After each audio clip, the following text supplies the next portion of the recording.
It is my understanding that the families of the affected individuals have not been contacted, but the chief will talk a little bit more about that and the release of the names. But we are grieving. The families are grieving. The union brothers and sisters are grieving. Our city is grieving, and our state is grieving. This cowardless act of violence is something that we have to make sure is never repeated in this community. But unfortunately, it is far too common in our country. But we're here tonight in support of the families, in support of the workers here, and support of our community.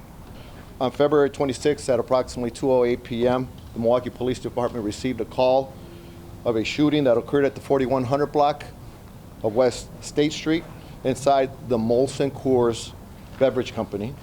Upon arrival, officers located the suspect, a 51-year-old Milwaukee man, who was found deceased inside one of the buildings.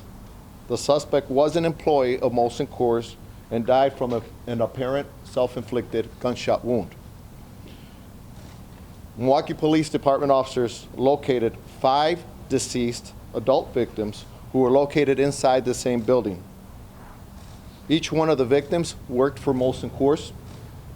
It should be noted that no members of the general public were involved. The victims' identities will not be released to the public today. There's family coming in from out of town, and we want to respect their wishes to keep this private until all family members are able to be notified. We can now say that the scene is secure.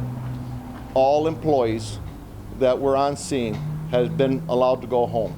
So at this point, we are continuing our investigation in the recovery of the victims, continue the scene investigation with Wisconsin State Crime Lab, and give you that additional information, as we stated, in a letter press conference.